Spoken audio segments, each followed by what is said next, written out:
Hey up, it's Steve from Old Yorkshire Geek, and welcome to episode, I've forgotten, 112, 112 of Friday Night Appointment with Fear. And this week, because it's Friday the 13th, happy Friday the 13th to everybody out there. We're doing a Friday the 13th film, specifically Friday the 13th Part 2. It's in there, this is the box set. Part 2. We did Part 1 on the previous Friday the 13th, so now we're doing Part 2. Before we start, Justin34's here saying, hello everybody, hello Justin34, and thank you for being a member. If you are a member, you get access to the live chats and early access to videos and exclusive videos and stuff like that. And Wingrace is here saying spooky, because it's Friday Night Appointment with Fear. That's the name of the game. The film's not me. Anyway, so Friday the 13th Part 2. But before we start, don't forget to like and subscribe and share the videos and drop a comment and all that stuff. What else? As I said, if you become a member, you can join the live chat. Explore the description for various links for merch, Patreon, my various websites I've got, including That Old Yorkshire Geek. That Old Yorkshire Geek. I don't know if it's .com or .co.uk, whatever, and Mercury Rapids, and also my books, Silent Predator, a short horror novella about big cats eating people in a North Yorkshire village, and Mercury Rapids, light-hearted sci-fi action-adventure about UFOs and alien abductions and stuff like that. It's a fun ride, that's what I'll say, and it's a nice big thick book, that's a nice little thin book. So there we go. On Amazon, Kindle and paperback, give them a whirl. Right. Friday the 13th, Part 2. Obviously the sequel to Friday the 13th, Part 1. Directed by Steve Miner. Written by Ron Kurtz. Based on characters created by Victor Miller and Sean, whatever he's called. Sean S. Cunningham. I can't remember his bloody name now. Is it Sean S. Cunningham? I think it is, isn't it?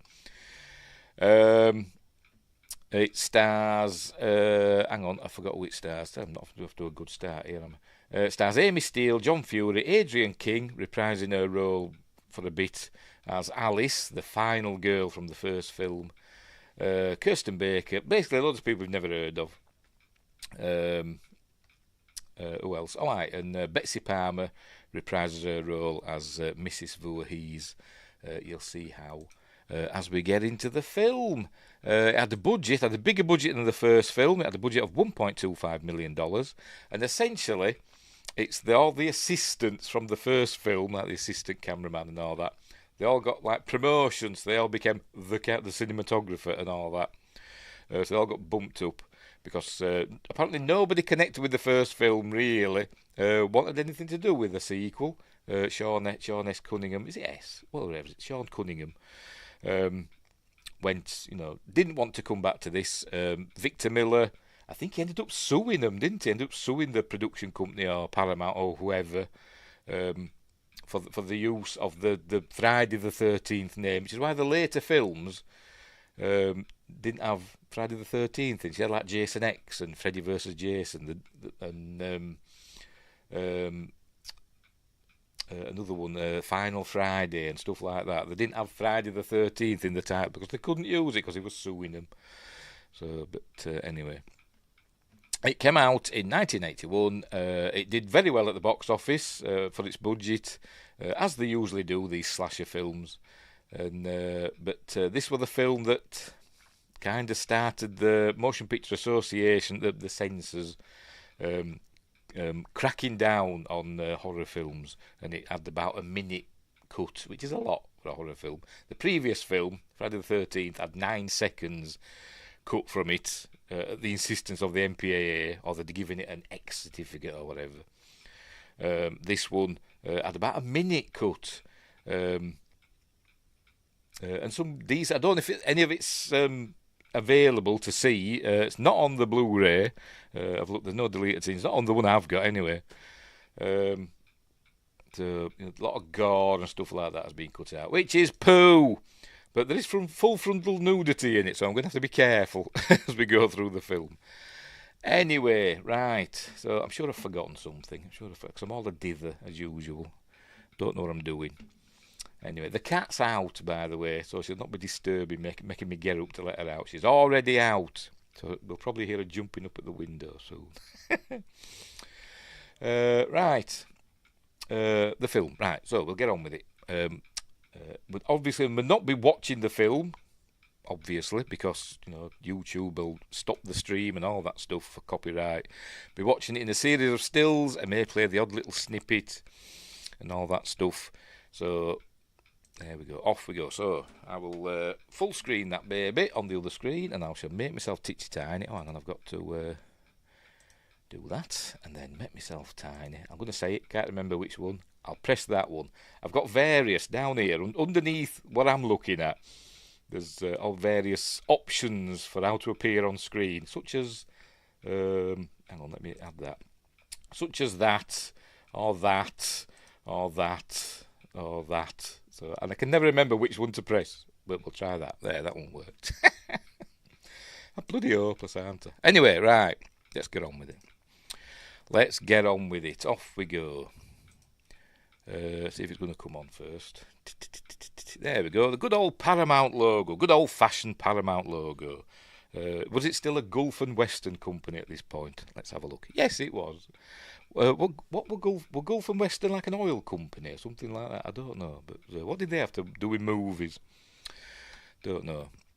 Right, so we begin. We're in a suburb of somewhere, some town. I don't think it tells us where it is. Let's have a look in the... see if it tells us in the plot thing. No, it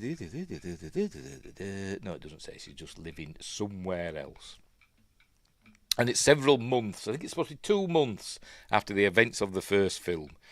And we're going to get a recap, don't worry. Anyway, so we see a kid, I presume it's a kid, called Jessie, playing in the puddles. Better watch out for Pennywise, aren't he, in these things. Anyway, gets called in. Jessie, come in. It's your mother and all that. Oh, pardon me, I'm burping. I've just eaten a load of salted peanuts. And they're repeating on me because it's Christmas. The only time of year I eat salted peanuts is Christmas, and I eat a lot of them. And then we see this person appear, and this is supposed to be Jason Voorhees. Spoilers. So he's just wandering about the city in his burlap sack. You can see that there. He doesn't have his ski mask, even though he's up there in the corner of the screen. You don't get that till the next film. So the next Friday the 13th, we'll be doing Friday the 13th Part 3. That's when he gets his ski mask. But anyway, don't have it in this film. Just letting you know. So if you're expecting a ski mask, bugger off. You're not going to get one. Anyway, here he comes. Walking up the steps. And there's Alice in her new apartment, apparently. Fast asleep and having a recap in her sleep. So here we go. So it all goes... Because that's how you... There we go. That's how you know it's a dream. So that's where she's meeting Mrs. Voorhees. There you go. I'm Mrs. Voorhees, an old friend of the Christies. So she thinks she's a friend, and then it turns out she's not. She's the one that's been doing all the killings in the first film. Although I still think Jason did do some of them. Because obviously it seems that it was a fella doing some of them killing. He looked like a bloke, didn't he? So I think she did some of them, but I think Jason did some others. Anyway, so she's that's a little recap about how young Jason supposedly drowned in the lake. She blamed the camp counsellors back in 1958, I think. She blamed the camp counsellors, and then I think a year later she went on a killing spree, and then again another 20 years later she did it all again. So we're going to see them fighting. And there they go. And then she chops her head off in a minute. Get her, mummy! Kill her! But, look, she went to get her with that paddle. And then she has her head chopped off. Here we go. Here it comes. There we go. Just landed on it nicely. Nice bit of Tom Savini head choppy off her. Apparently they kept the head on, so it's not a real head. The fake head. They held it on with matchsticks. That's how they did it, and she just basically knocked it off. Tom Savini is not back, by the way, in this film. As I said, most of the main production people went off to do other things, and the people under their assistance jumped up and did this film with a bigger budget. On this, where we're seeing that Jason leaps out of the lake to get her. There he is. But that's a dream or a hallucination or whatever. Right. And then we're going to see, there we go. Where's the boy? There was no boy. And I'm guessing they didn't find Mrs. Voorhees either, because they don't mention that.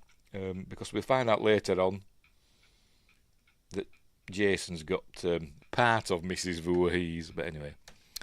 Right, so we're back in now, or whenever, back in present times, film time. She wakes up, she's gone to brush her teeth or whatever. Her mum phones. She's saying, I know you worry about me, I appreciate that, I just need some time.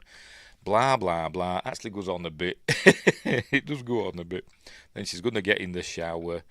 There you go, she's getting changed. No, there's no nudity yet. And the phone rings again. She goes and answers it. Nobody there. So I'm guessing it's Jason on the end of the phone. So he knows how to use a phone, but doesn't know how to speak into one, apparently. Knows a number. Knows where she lives. Knows a phone number. How? Dunno. Doesn't tell us. Anyway, so she's... by the way, she's jumped in the shower and come back out again. And there you go. She's picked up a whatever that is. Is it a bradall? A bradall? Is that what they call them? Braddle. Looking out the window. And here comes a cat for a jump scare. Bloody cats. She goes in the fridge. There we go. Screams, looks in the fridge. Ah, no, it's Mrs. Voorhees' head. Well, I think it is. Probably is. She's the only person I know has been decapitated. It's Mrs. Voorhees' head. And... hang on. Pressing the wrong button because I'm an idiot. There we go. And then Jason, quotes, Jason grabs her, shoves the bradall, whatever it is, into her eye. He kills her, basically. And then, being a conscientious chap, he takes the kettle off the boil because he doesn't want the flat to burn down, does he? So that's what he does. And then off he goes. After every kill in this film, for some reason, it does that. There's like a flash to the opening titles. I can't remember what the music is in this one. Some of them had like funky music, and some of them don't. Do they? What's this one like? Let's have a listen. It's just that.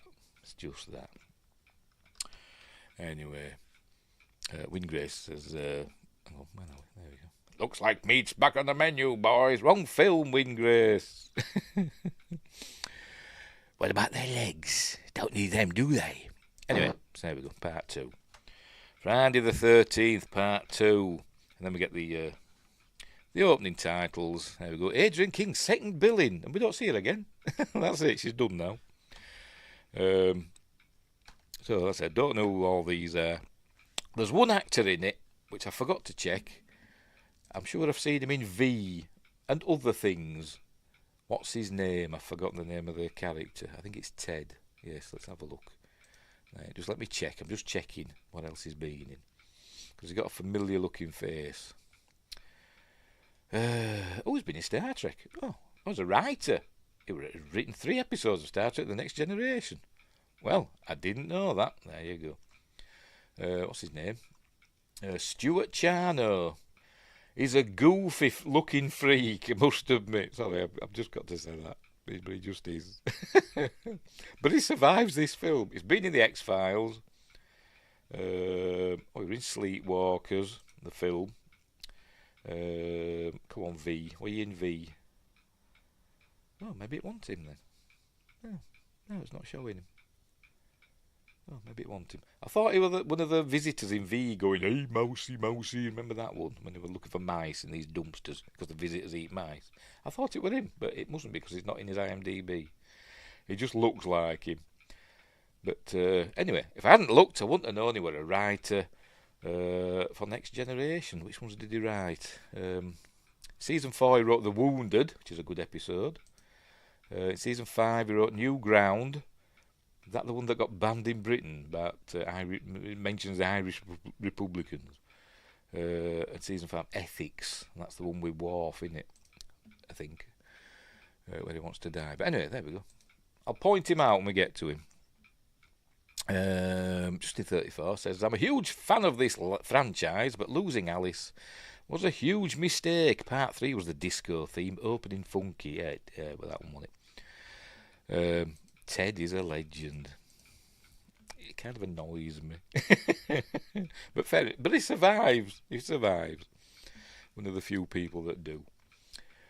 Spoilers, so good for Ted. Right, let's get on with it.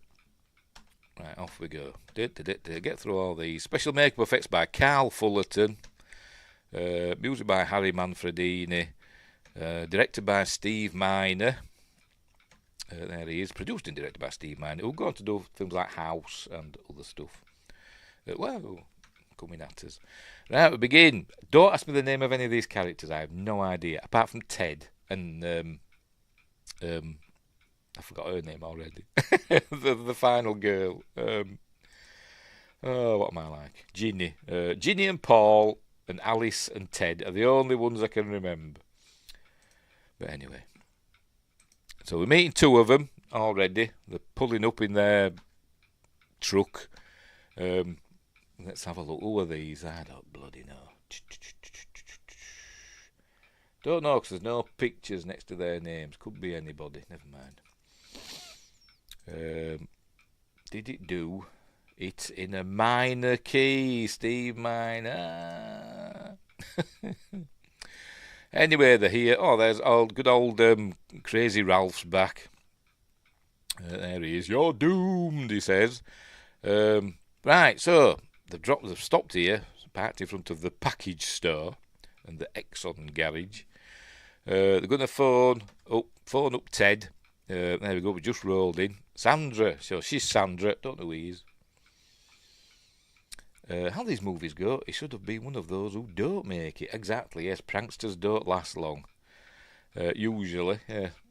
It'd have been one I wouldn't have been sad to see go, but I think they just forgot about him, to be completely honest.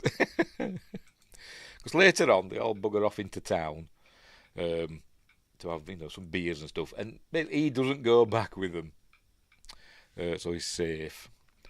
Anyway, so just let you know, Ted's fine. Anyway, so it's this Sandra, who's very nice, and that's somebody else. I don't know his name.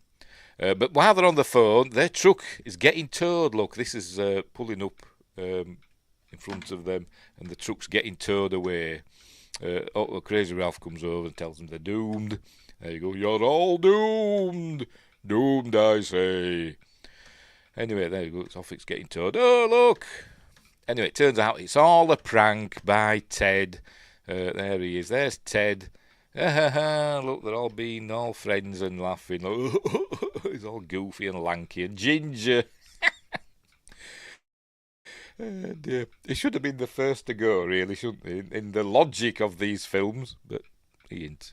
So anyway, they all pile in, whoever the kid's name is, into his truck and head for the camp. And they're not going to Camp Crystal Lake or Camp Blood or whatever. They're going to another one that's on the same lake, next door to the famous camp.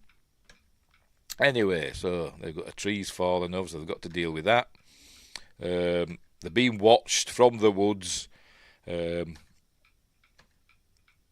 finds the old sign for Camp Crystal Lake. There it is. But we're supposed to think it's Jason watching her. It probably is. I don't know. Don't tell us. Right, so we're here at the camp. Camp Packernack or something like that. He rings the bell. This is Paul. He's in charge. Ringing the bell, calling all the counsellors. It's a counsellor training camp. There's no actual kids there. They're just training to be counsellors. So they're all there, and this fella in a wheelchair, who probably gets the best kill in the film, in my opinion. They don't pull the punches unless you're an animal. Anyway, Oh, she's here. Look, running through. I'm supposed to think that's Jason watching her jogging through the woods with her butt. But I don't think Jason would use a whatever you want to call it, Wind Grace. We call them catapults. You'll call it something else. I don't bloody know. Fire something at her. Anyway, it's him. Don't ask me his name. I've no idea any of the names. I don't know. But obviously, there's going to be shenanigans going on, and premarital sex and all that stuff. Although there isn't really, not a lot in this film. Not on screen, anyway. There you go, Packernack Lodge. Right, so he's saying, you're all here to train how to be counsellors, blah, blah, blah. So if my staff ever arrives, and his staff is Ginny, who's late, so here's Crazy Ralph heading out. Ginny goes by in her Volkswagen Beetle that's going popping and banging and breaking down. She must have got it off Billy Peltzer from Gremlins, because his didn't work very well either, did it? So, right, here she is. So he goes over, kind of plays pop with her. She says, I'm sorry, my car's dying, and, But it turns out they're in a relationship. Although they kind of look like brother and sister, don't they? But never mind. So he's telling them, we've got stuff to do, blah, blah, blah. She's got to take her stuff. Oh, aye, she's got a dog. Can't remember the name of the dog, but we think the dog gets got. So I'm just letting you know. Right, so now then it cuts to night time, and they're all around the campfire, pretty meagre campfire, but toasting marshmallows. And not singing Row, Row, Row Your Boat, but Paul's telling them a scary story about Jason and what happened. And by the way, it's 5 years later now. 5 years have passed, so it's 1985, I suppose.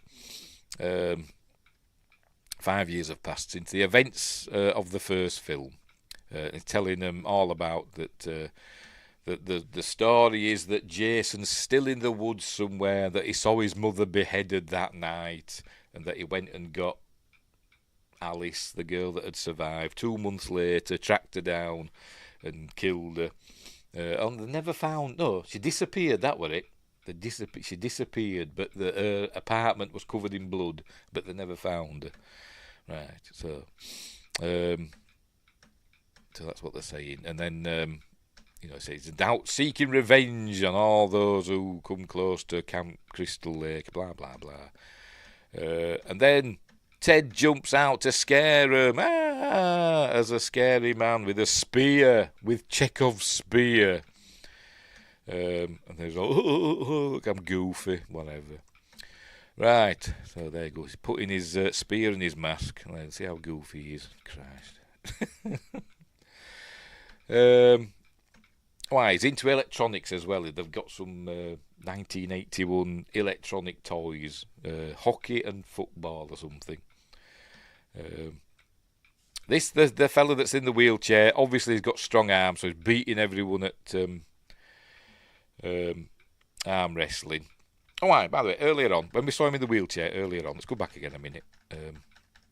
Somebody offered him help, if I can find it. No, for Pete's sake. Here we go. Hang on. Nearly there. Here we go. Right. It's coming down, struggling coming down this hill. But it's one of those bloody, disabled people. I can say this because I've got a disabled son. It's not physically disabled, but never mind. She says, can I, you need any help? And he's like, no, I'm fine. I've got it. I thought, fair enough. If you want to bloody struggle, you bloody struggle. That's what I'd say. But she's into him. So that's the thing for later. Right, where were we? Fast forward. Right, where were we? Right, so he's arm wrestling him. So there we go. So he must be Scott. He's looking after the dog. He's going to lose to Ginny at chess. And then she's off to bed. Right. what's happening next. Oh, bit of not nudity, but somebody in a bra. Anyway, Justin says the first 4 Friday the 13th movies, the timeline is really wonky. I've never paid attention to the timelines. I just enjoy the innovative ways that not teenagers, young people, I suppose they're in the 20s, aren't they? Anyway, she hears a noise, she looks out, and I think it's going to be, it's Paul, so they're going to get up to something. There you go, snogging. And we see these feet appearing, and I thought, well, this isn't Jason because his trousers fit too well. I was watching it, I was thinking, you'd think Jason would have like, trousers that don't fit and shoes that he's just found somewhere. If he's been living in the woods, but these are all nicely tailored trousers and stuff. It turns out it's Crazy Ralph spying on them. There he is, he's spying on them. But he's going to get got in a minute, because Jason's going to get him. Here we go. Jason gets him with a bit of wire. There he is. So Crazy Ralph's being killed. Luckily they replaced him for the third film with another fella that's just as mental, who holds eyeballs for some reason. But anyway, there we go. And bright light. Right, presume it's the next morning. By the way, I don't know what day these happen on. Is it set on a Friday the 13th? I don't think I see a calendar in it, so I'm not actually sure. But if it did, it's not Friday the 13th anymore. If it started, I don't know. But anyway, whatever. Right, so there we go. There's the implication that they've spent the night together, Ginny and Paul, and he's left a message on the mirror in lipstick. Beware of bears, because he'd mentioned earlier on in the session earlier when he was talking to all the other counsellors that it's bear country, so be careful and all that stuff. But they're having a pretty all right, yes, he's got them all training. They're all running through the woods and all that stuff. Then they're going to have lunch, traipsing through the woods, being watched by Jason, and the dog's going off. The dog finds Jason. What happens to the dog? Then we cut to sausages cooking. Ted's doing the cooking. They're being watched as usual. She's looking for her dog. She's saying, "Dog, where are you?" I don't know what they call the dog. Let's see if it's Muffin. There we go. Looking for Muffin. Thought Muffin were a mule. Never mind. So she's looking for a dog. Where could it be? It's not where you think it is. I'd actually forgotten. I've seen this film a few times, but I'd actually forgotten. And I was surprised at the end. Anyway, she's there. She obviously has some sort of psychic powers, or she feels like she's being watched. They're all off for a swim. But she, I forgot her name. I forgot her name already. Was it Susan or Sarah? I can't remember. Or Sharon. Sandra. No, it began with S. But what's his name? I can't remember. And I can't go with the pictures on IMDb because they're all different ages. they're all older now and I don't know what he looks like. He reminds me, with his flat cap on, it reminds me of that lad from Jaws 2, but it's not him. Anyway, she wants to go and find Camp Crystal Lake and have a nosy about there, just to say that they've been to Camp Crystal Lake. So she wants to do that. And so there she's saying, they'll never know we're gone. So off they go into the woods, to the camp next door. They're telling jokes. And they find, in a minute, they find the no trespassing sign. Are they being watched? Who knows? Yes, they are being watched. Look. Is he called Jeff? Oh, no, just in 34's telling me he's called Jeff. I can't bloody remember the names. I can barely remember my own name most days. So, Sandra and Jeff are heading to Camp Crystal Lake. There we go. We're supposed to think that that's Muffin. It says, is it a dog? Don't know, can't tell. It looks like a dog to me. So, the implication, again, is that Muffin has been got by a bear, by Jason, who knows? But anyway, we will see, won't we? But they get caught by the sheriff. I don't know. It says not the sheriff, is it? Because it says state police on his car. Not criticising you in America, but you've too many law enforcement agencies. You've like your sheriffs, you've your state police, you've your FBI. What else have you got? I don't know, but you've too many fingers in the pie when it comes to law enforcement. Anyway, whatever. He's caught them, so he takes them back to the camp and says, can't have your kids running round, it's dangerous, etc. And so he says, I'll deal with it. Right. So anyway, he says, I don't want to arrest you and all that stuff. You've got a good reputation. So thanks, officer. So he's gonna punish them. They're not allowed to go into town. No, they're not. They're not allowed to go into town later on. Right, so anyway. Oh, and they're also not going to mention about the dead dog that they found. So remember, Muffin's gone missing. Meanwhile, the state policeman sees... hang on, where is it? Hang on. I actually like this bit. I've probably gone past it, haven't I? There we go. There we go. Sees a figure run across the road. I like stuff like that. Fleeting glimpses of stuff. I like stuff like that. Don't know why, I just do. So he sees with a bag on his head. So what are you wondering about the city at the beginning of the film with a bag on his head? I know it was night time, and probably nobody saw him, maybe. Not even Jesse. But anyway. Anyway, so he goes after him, does the copper, chasing him through the woods. Not a good idea, but anyway, he does. Why? Don't know. You'd think the local legends would be thinking, is that Jason? I'm staying clear. But he does, and obviously he finds Jason's shack in a minute. There we go. Finds Jason's shack. How long did it take him to build that? Don't know. But it's pretty big, isn't it? So in he goes. There we go. Looks like my house. It does. I'm not kidding. Anyway, he opens in another room. Here he comes, and he sees something. There's kind of a glow coming from this room. We found out later there's candles and things in there. But he's like, ooh, what's in there? It's a bit like when they opened up, I forgot his name, Ving Rhames' suitcase in Pulp Fiction. There's a bit of a glow coming from it.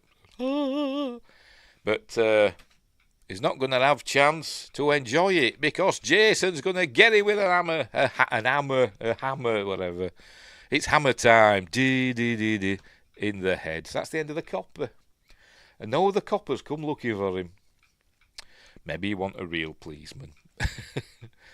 Anyway, right, so this is where there's the idea that the last night of freedom for the councillors, they're allowed to go into town and have some beers and all that stuff. Except for Sandra and Jeff, they're not allowed because they were naughty. Everybody else can go into town. Pardon me. But a couple of them also decide not to, including her that owns the dog. She's going to go looking for Muffin again. Must be cold. Oh, you can't see for me. Never mind. And also, he says he'll stay as well because he's tired. Because he's wanting some premarital sex. That's what he's wanting. So they're hanging about as well. Right. And also he's staying as well because he says, nobody wants to see a drunk. I think he might use the word cripple, but whatever. Cancel him. So he's staying as well. So, right. And then a shadow passes by. Right, so they're heading into town. By the way, it says we've only got 2 cars. And the 2 cars are Jeff's truck and Ginny's Volkswagen. How did Paul get there? How did the others get there? Is there a bus? Don't know, there must be. So anyway, they're heading out in the moonlight. Into town. What town is it? I don't know. Where were it filmed, by the way? It was filmed in Connecticut, I know that.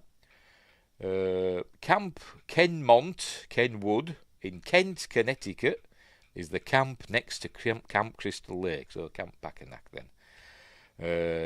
It was filmed in Kent Falls State Park in Connecticut. The casino bar scene, which is where they're going for some beers, were filmed in New Preston.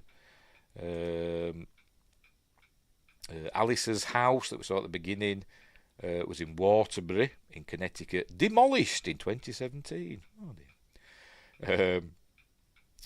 Jessie, that we saw playing in the Puddles, that were also in Waterbury, Connecticut.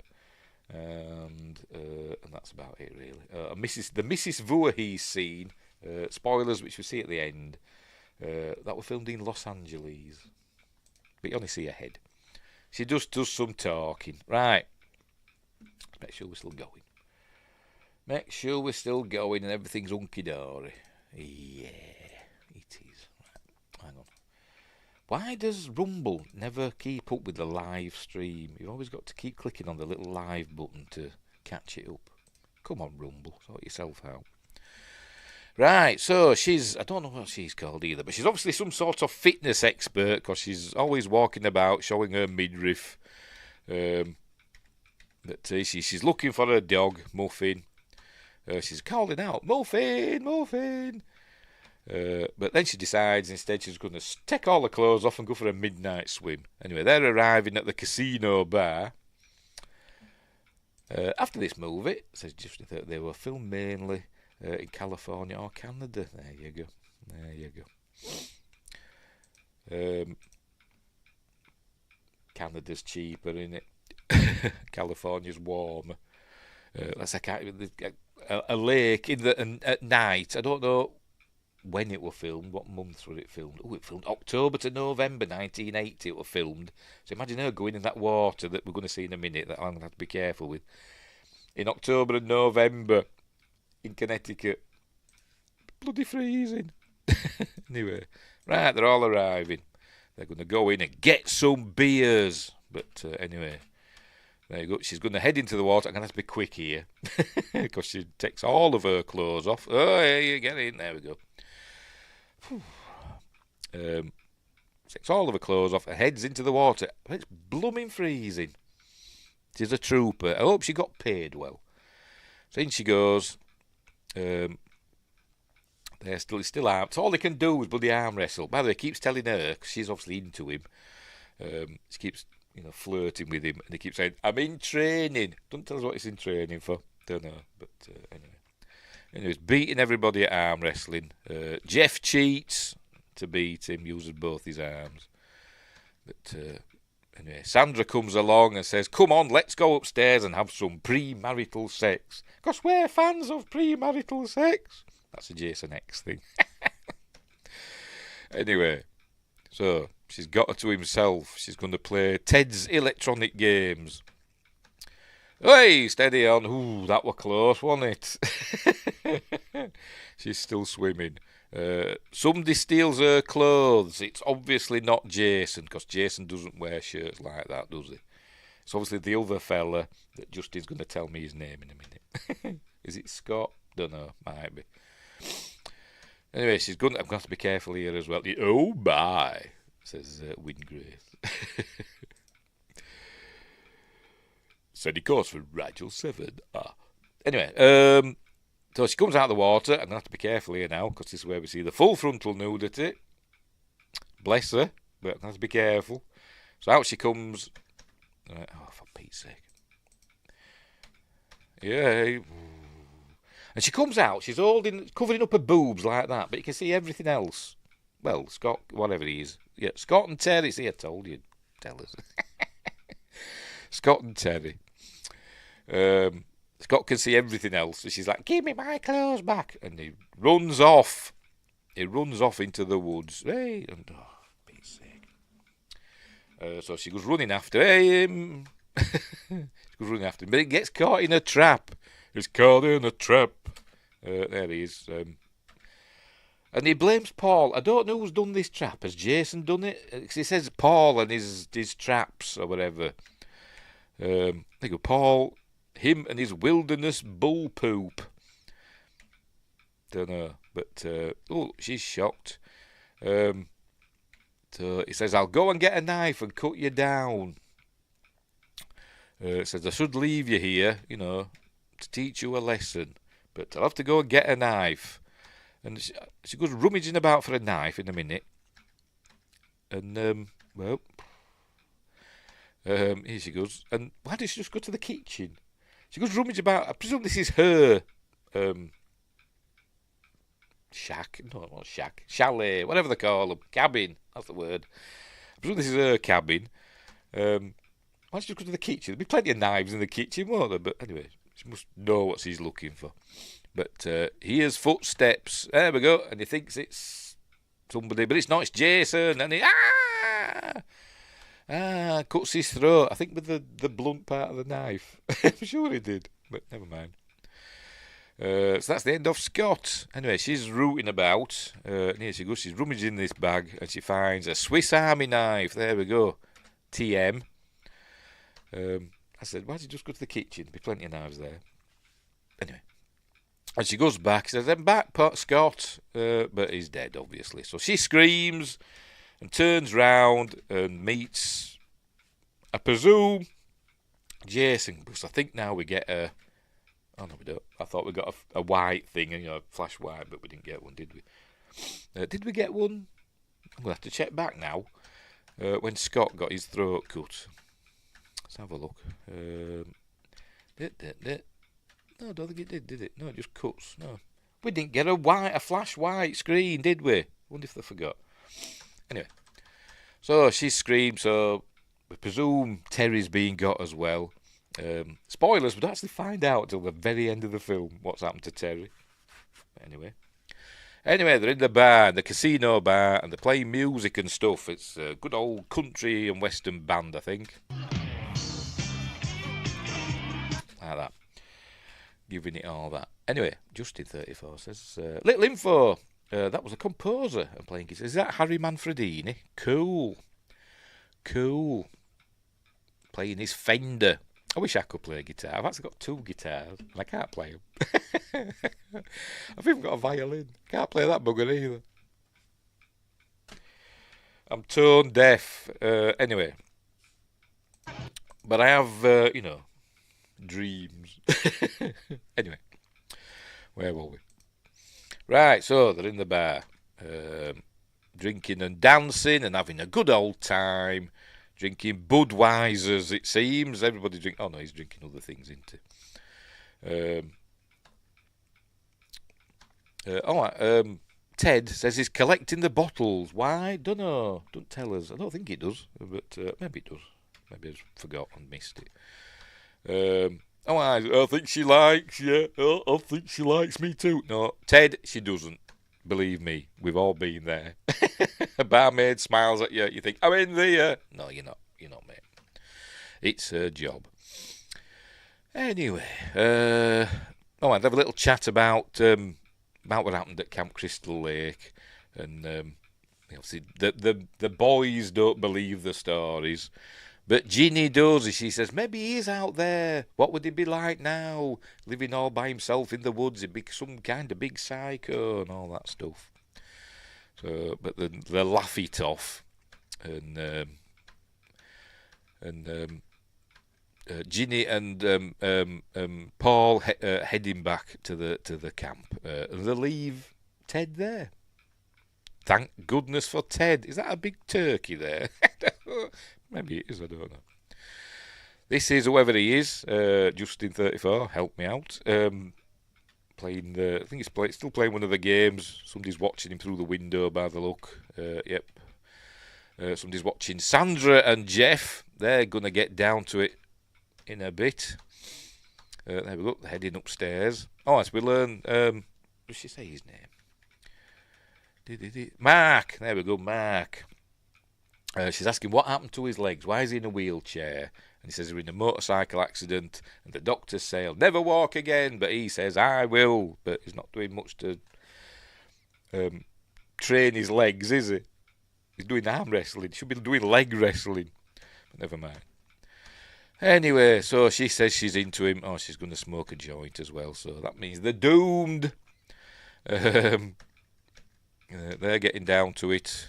So they're doomed. They're doomed. Because, can't have premarital sex. Hey, can they?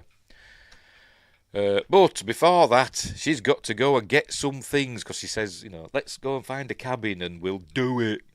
And they say, let me get some things. What things? Don't know. But she's going to go to her cabin. The power's off. I think the power went off when Terry went to her cabin. Maybe she's sharing a cabin with whatever she's called. But the power's off anyway, so she plugs the lamp back in. Gets changed, puts a nice big jumper on, finds some sexy underwear to put on. There we go. She goes out in the buff nearly. Goes to the car for some reason. And then it starts raining. That's it. Like, look, a big storm's coming in over the lake. And Mark comes out. He hears a noise. What's going on here with the torture devices on the wall here? We've got some antlers and whatever the hell they are. That's a big saw, that, ain't it? I think, whatever. Josh Temple would know what all this stuff were on the wall. Anyway, he hears a noise and he goes, Vicky! There we go, she's called Vicky. Thank God for subtitles. Vicky, is that you? So he goes out, and obviously Jason, they give the impression that Jason's sneaking up on him, but then he keeps showing him, look, showing these shots here as though Jason's sneaking up on him. But obviously he's not there because then it shows him from the front. But that's Jason supposed to be invisible. But then, obviously Jason's just to the side of him. There's no peripheral vision, obviously, because he gets, and there we go, a machete in the face. Ah! And he goes scooting off. Great stunt, by the way. As I said, whoever plays Mark, if it is Mark, I don't know, but I'm guessing is there a stuntman in this? Is it just a dummy in there? Can't really tell, can you? Or is there actually a stuntman in it? Because you never know, there might be. I think there's a stuntman in there, to be honest. But that's the end of Mark. There we go. Ah, there we get a white flash there. Why didn't we get a white flash for Scott or whatever it's called? Don't know. Anyway, they've enjoyed their time together as Sandra and Jeff. But in comes Jason, taking Chekhov's spear. There we go. Why don't he wear that mask? Why don't he swap his burlap sack for that mask? You'd have thought he would, wouldn't you? But he doesn't. Up he goes, upstairs, and look, they're still having fun. But this is one of the shots, by the way, one of the scenes that were cut by the censors. They're going to show it. Because Jason stabs them with the spear, and there's supposed to be a scene where you show the spear go in and come back out, and there's blood spraying everywhere, and it's all gruesome and cool, but they forced them to take it out. And all we see now is, there we go, the spear come through the bed and a bit of blood, and that's it. So they're dead. Poor Sandra and Jeff. They're dropping like flies tonight, aren't they? This must be Friday the 13th. Right, so there we go. They're heading out. Is Ginny and Paul leaving Ted there in safety? Let Maggie drive. Who the hell's Maggie? I have no idea. He's telling her. Oh, right, Maggie must be there as well. Whoever Maggie is, I don't know which Maggie is, but she's safe as well, it seems. All the ones that stay in the casino bar live to tell the tale. Right, so off they go. She's come back as Vicky, wondering where Mark is. She obviously didn't check the bottom of the stairs, but she goes upstairs looking for him. But he's not there. There's somebody under the sheet. But no, it's Jason, and he slashes at her and gets her on the leg. And then she finds, that's Jeff behind her, isn't it? She finds Jeff. Don't know if we're going to see Sandra again. But it's coming at her. There we go. Coming at poor Vicky. What's he going to do with her? It doesn't show us, does it? Does it show us? No, it doesn't show us. What does he do with Vicky? Don't know. Ted, the smartest camper of all time. It seems so. And Maggie as well, if she's still there. Whoever she is. Anyway, they're coming back. Right. Oh, we see. There we go. Presume this is Jason dragging poor Vicky off. So presume he's killed her. She didn't get a white flash either, did she? Poor Vicky. Poor Scott and Vicky. They go running in. Say, God. God! Don't take the Lord's name in vain. So he's obviously angry, where is everybody? So they've got to go looking for people. And oh my goodness. Somebody's piles have exploded. We've all been there. Maybe. No, we haven't. Well, there's no bodies, so Jason's dragged them all off, it seems. They're wondering what's going on. And she says, there's somebody in the room. But there he is, he's there, look, with his big spear. Look, someone in this bleeping room. So they're going to have a fight. There we go, wrestling with Jason, is Paul. She's running off. Paul's not dead, by the way. Paul's fine for the moment. But she's gone to hide in the bathroom. Jason comes through the window. Not the last time he'll come through a window in this film. Pardon me. So she heads into another room. Is this the kitchen? It must be, because there's utensils there. Have a drink. Dear. Now, where were we? He's going to come. There we go. Comes through the door. Found a pitchfork from somewhere. It'll probably hang on the wall. Probably. Along with all the other instruments of torture. So in he comes. So anyway, she goes running out. Gets into a car. Obviously it won't start. There we go. He's there. Ah, no, he's there. What happens now? I missed this bit. What were I doing? I was doing something while this was happening. I forgot to pause it. I might have been doing the intro video, for this show while this were on. I stabbing through the vinyl roof of the Beetle, and he falls off for some reason. What is it? What's that? That didn't take much, did it? But she pushed him off by opening the door. Anyway, she goes running off again.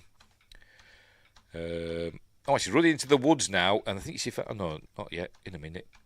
Whose car's that? I've no idea. I thought they only had 2 cars. Whose is that one? Don't know. It's got some drink there. Anyway, she's hiding there. I wonder whose car that is. Why did he say they only had 2 cars? Now she goes running off into the woods, I think. Because she's going to come across his shack in a bit. Is it? Oh no, she's gone somewhere else. I can't really remember. Anyway, it's followed her. She's hiding there. Look, under the whatever bed. Is it one of the other cabins? It must be. She's not piddling herself, is she? Surely not. There's a rat there, look. There's a rat there. But she keeps her cool. Did she just... Is that saying she's weed herself? You wouldn't have thought so, would you? Or has the rat done something? I want to see. No. Well, that's not very nice, is it? I don't think Ginny did that. I think that's just some water from something. I think Ginny's too brave to piddle herself. But it's still there, look. And luckily, Ginny's not only the final girl, she's also lucky, because he just had to be stood on the chair, which collapses under him just as he's about to get her. So she runs off. I think she finds a chainsaw here. Just happens to be a chainsaw in this little alcove. There it is, look. Just happens to be a chainsaw there. Must be one in every cabin. So, remember, Jason wasn't the first person to use a chainsaw in a Friday the 13th film. It was Ginny. And she kind of gets him, I think, on the arm. Look, on the forearm. And then she just runs off. Hits him with a chair and then runs off. Why don't you just chop him up with a chainsaw? I would have done. If you're fighting for your life, you would have done, wouldn't you? But anyway. So off she goes, running into the woods. She has a little breather by this babbling brook. There she goes, there's a little breather by there. And then she finds the shack with a light on in it. Look, please help me. Little does she know it's Jason's shack. So in she goes. And there we go. She finds his shrine. What the policeman found. What were glowing. The candles of the shrine with his mother's head. What the rest of the body I don't know. But there's I forgot her name already. Terry. There's Terry, and that's the policeman. And I presume this is Alice. 5-year-old, 5 years gone body of Alice, I'm guessing. Don't know, but it probably isn't it. Right, and we can see that, maybe he's I don't know, maybe he's took her head. So maybe, I wonder if the police won't. Well, where's Mrs. Voorheeser's head gone? So maybe Jason nicked her head before the police arrived. But he's got a head there with a jumper and some trousers as well. But anyway, so she sees that. And then she thinks, I know, I'll pretend to be Jason's mother. So she puts on this grotty jumper that's been there for 5 years. Just puts it on. Probably full of lice and stuff, but never mind. He comes in and she says, he pretends to be his mother. She says, look, it's all done, Jason. It's me, your mother. Mummy is pleased. And then, he's looking and confused. And then this is where we get Betsy Palmer back. Say, come to mummy, and all that. Oh, he's got a pickaxe now from somewhere. So he goes towards her. There you go. Come on, my brave boy, etc. There you go. But then he glances round because she moves. He kneel down. She's going to get him with a knife or whatever she's got in her hand. But he looks to the side and he sees. Here we go. Just a minute. There we go. She moves to the side and he sees his mother's head's actually there. So he thinks, of course, he's not. He's not stupid, is Jason. So she can't be my mother. Her head's there. So he parries her blow. Although they have another bit of a fight. But then Paul arrives again. So they have another fight. And the cabin's collapsing around them. I think she picks up the... whatever she picks up. Another machete. I can't really remember. Yes, another machete next to poor Terry's body. She picks up a rusty old machete. She'll be giving him blooming tetanus, won't she? And as Jason's on top of Paul, she stabs him in the shoulder like that. Look, the blade goes right down there, and we get a good shot of his eye as he's there. We go, his eye rolling about like that. So it leaves him there again. I say, just keep stabbing him, love. But never mind. So her and Paul go running back to the cabins. I said they're all injured and all that. There you go. She's been hurt on the leg. It's all horrible. But then they hear a noise. Am I still on? Yes. I just saw a message go. It said camera off. Why does it do that? Well, we'll have to make sure we're still going. Let's make sure we're still going. Hey dear. Yeah. We are. Anyway, she's waiting. They hear a noise outside and they think it's Jason's coming to get them. But it's not. Oh, hang on. But it's not. He opens the door and it's Muffin's still alive. So whatever were in the woods dead. Don't know what it was, but it wasn't Muffin, unless Muffin had an identical twin dog. But Muffin's fine, so they'll kill people left, right, and centre. But dogs are, okay. So Muffin's okay. They're all happy. Ha ha ha! It's the end. But then Jason comes through the window. We see his face. He's taking his. Oh, she took his. She took earlier.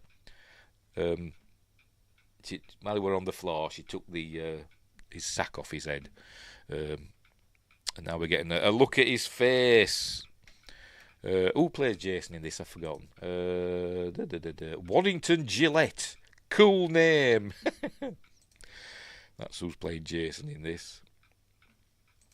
Did I say something else? I probably did. I probably said another word, didn't I? But yeah, Muffin, whatever. He comes through the window, still with the machete through his shoulder. As we know, Jason's got amazing powers of recuperation. But anyway, there he is. Not an ugly fella, is it, on this side of his face? But anyway, here he comes through the window, and then we suddenly just get a flash thing, and then there we go.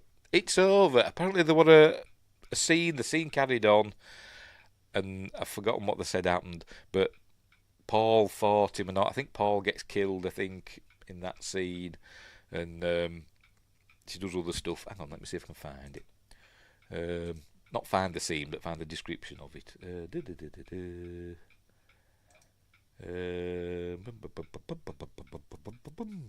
In the scene, this isn't what I'm on about, but in the scene when Jason crashes into the window, grabs Ginny, the actor, Warrington Gillette, cool name, was actually hurt. He tried to break into the window and it didn't break, and he ended up banging his head really hard on the glass. Silly bugger. Anyway. Where's the final bit?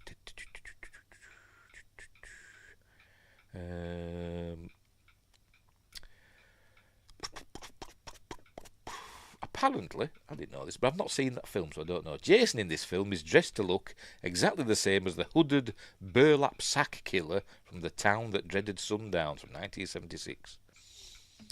I've not seen that, so I don't know.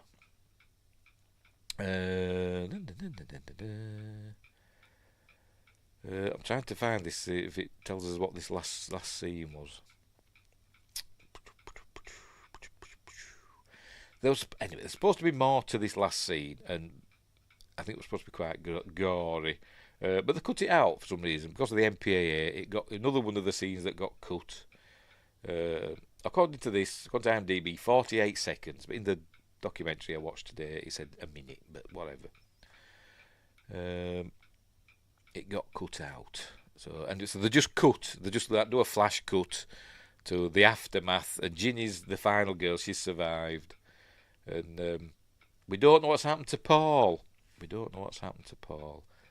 We're supposed to presume that Jason's killed Paul.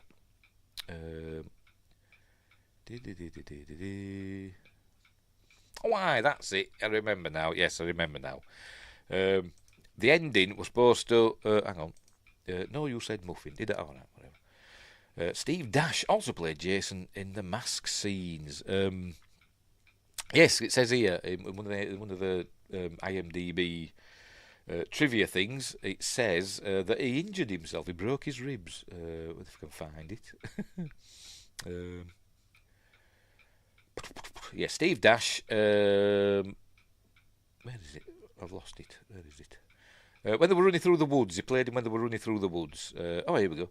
Steve Daskovich. So it must be Steve Dash, short for that maybe.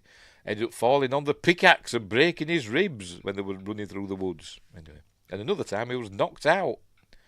And another time, Amy Steele, who I think plays Ginny, actually cut his finger while shooting the ending scene where she fights him with the machete. He ended up going to hospital, getting stitches, and returning to work. The 1976 version of The Town That Dreaded Sundowns is a classic. I've never seen it.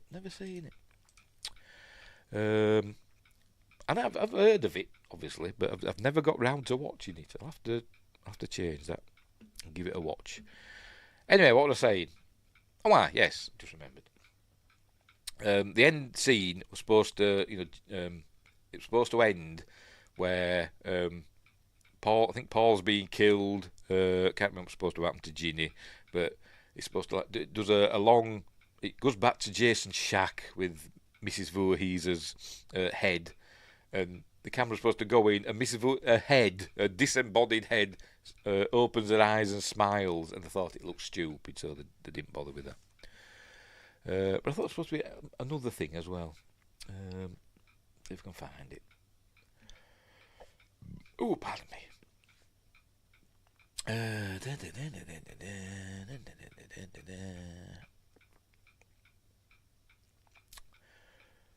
don't know. I can't bloody find it.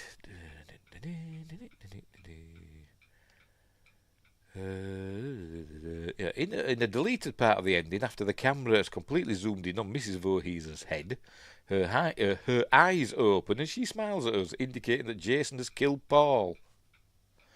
This was cut for looking too fake. Well, yeah, and stupid as well. Since it was cut, it is now not considered evidence that Paul was murdered.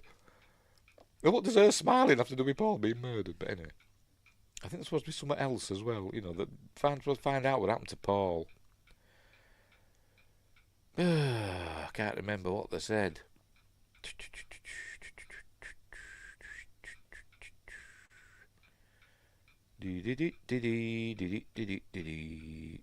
I don't know. Whatever.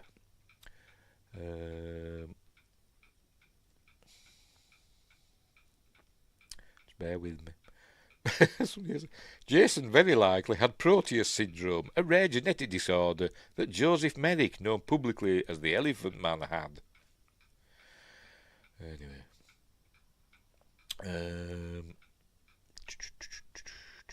Alright, to this day, remember I've just mentioned it, it is still unknown whether it was Ginny or the rat who urinated under the bed, but Amy Steele revealed in an interview that the pee was actually Coca-Cola. Ooh, a bit watery, wasn't it? Still trying to find out what happened at the end. In between, this bit and what we've just seen. I can't find it. Let's look in the spoiler section. Oh, maybe this is it. No, it's not that.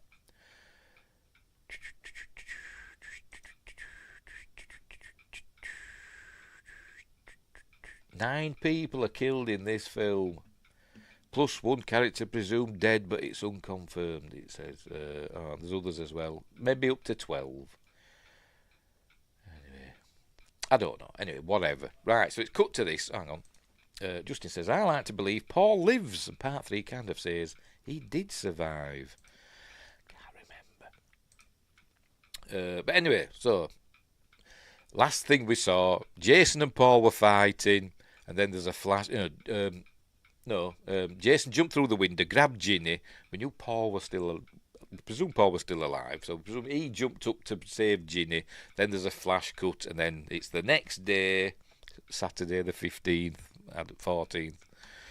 Anyway, she's wondering where Paul is. Paramedics are taking her away. This fella's nearly falling out. They're set off, and they hadn't even shut the door. Look, Anyway. And then it just cuts to she's been taken away, and then it's a bit like the first film, you're not really sure what's going on. There's a great documentary on the franchise called His Name Was Jason, worth a watch. There's the the book called Crystal Lake Memories. Yeah, I'm sure there's a documentary called Crystal Lake Memories as well. I'm sure I've got it somewhere. Legally. Legally procured. Really long, about 3 hours long or something like that. I think it's Crystal Lake Memory, something like that. I'll have a look anyway. But anyway, yeah. I should have watched that, shouldn't I? Anyway, so we cut to Jason's shack, and here we see. Is that supposed to be Paul there? Oh no, it's the policeman, isn't it? Because I can see his badge there. I know we saw him earlier on, but so it's Terry and the policeman still there, and presume that's Alice, but. No sign of Paul, but we just zoom in on Mrs. Voorheese's head, and this is where she's supposed to smile and open her eyes. How? I don't know. It doesn't make sense. But instead of that, they just do a freeze frame, and then the end credits. It's a really good film. I really like. I like all the Friday the 13th films, but This is it's a good sequel. It is a good sequel. It's a well-made sequel, worth watching, and it don't poo all over the prequel. It honours it and continues the story. But did Paul survive? I'm with Justin that Paul survived. I've seen part 3 a few times, but I can't remember if Paul is mentioned. I don't know, but I'll take your word for it, Justin. But anyway, so there we go. That's the end of Friday the 13th Part 2. Ginny survived. I can't remember if she's in the third one. I can't remember if we see what happens to her. But they take her away at the end, much like they did with Alice at the end of the first one. So she's the final girl. When did that become a term? Final girl? Don't know. But anyway, so there we go. That's the end of the film, and well worth a watch. Well worth a watch. It's not long. That's it. It's only less than an hour and a half. I think it's an hour and 26 minutes, something like that.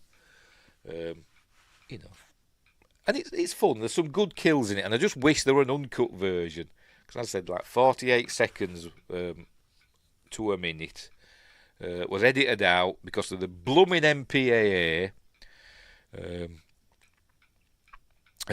Also happened in other films. Also happened in the other Friday the 13th films where they're forced to take things out, or they'd get like an X certificate or NC-17 or whatever that would affect the box office basically. But you'd think they'd have brought them out uncut on VHS, wouldn't you? Because that's what they do these days, don't they? But anyway. Justin says part 3 is my favourite and part 6. We've done my favourite one, and we've done it on Friday Night Appointment with Fear. My favourite's part 8. I know people don't like part 8. Jason Takes Manhattan. But that is my favourite. I think it might have been the first one I saw back in the day. I don't know, but I've got a soft spot for it, part 8. I know it's not good, but I really like that one. I like Jason X as well, because it's in space. So there, yes, and I'm an X fan. Which we've done Jason X as well, so when we get down to them, we'll be skipping those, because I've done them already. Anyway, right, so we'll leave it there. We will leave it there. We're all done and dusted for another week. A quick show tonight, I suppose. What's coming up next? Monday. Right, Monday. Magnificent Mondays next week. We're finally doing a Star Trek film. I love my Star Trek films, my Star Wars films. We've done Star Wars, haven't we? I think we did it last Christmassy-ish. May the 4th we did it, didn't we? Anyway, do Star Trek the Motion Picture on Monday, so that'll be fun. A film I found boring as a kid, but I've grown to love it. And it's the director's cut we're doing. Justin says, I like part 8 also. It's bad but good. It is. It's terrible, to be honest. But I've just got a big soft spot for it. Jason X is fun too. It is. I like them all.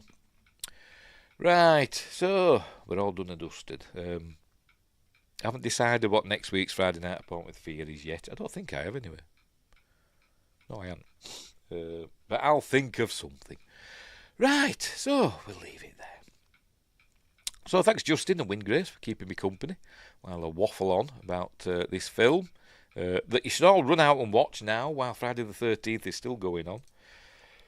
Oh, excuse me. Make sure no chats over on Rumble. No, we never have. Right. Oh, sorry. The peanuts are still repeating on me. Right, so we'll leave it there.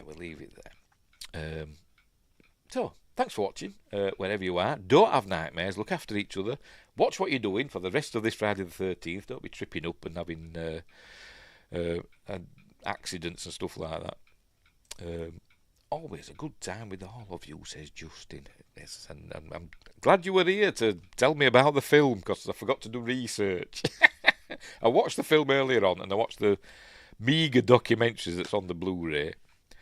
But anyway, I'm getting lazy. Wig says, run down to Blockbuster and rent it. I'm sure it's on a streaming service somewhere. It's probably on Paramount Plus, isn't it? Probably is. I don't actually know. I'm going to check now. Sod it. I'm going to check now on because I'm on Amazon and I've got. What am I doing? I don't know what I'm doing. I've got Paramount Plus through Amazon. So let's have a look. I'm going to check. Prime Video. Where are you? Prime Video. Paramount Plus. Right. Let's have a look. Let's just type in Friday the 13th. I'll just type that in. Friday the 13th, part 2. Yes, it's on Prime Video. Yeah, but it's in the UK anyway. So you can watch it on Prime Video. There you go. There it is. Watch now, it says. Included with your Paramount Plus subscription. Right, there we go. Cool. I just thought I'll show you, shall I? Have I taken that off? I'll add it back again. There it is, look. Friday the 13th, part 2. Whoa. Hey, what am I doing? There we go. Friday the 13th, part 2 is on Prime. Right. So you can watch it on there. Justin says, I'm full of useless info. It's not no such thing as useless info, unless it's coming from me. I just love movie history. Yes, so do I. When I can remember it. I should take notes. I'm just too lazy. I am just too lazy. Right, so going now. We'll leave it there. So thanks for watching. Don't have nightmares. As I said, don't have any accidents today because of the date. But look after each other. Until next time, I'll say the. Hang on, I forgot my thing. There we go. I'll say the.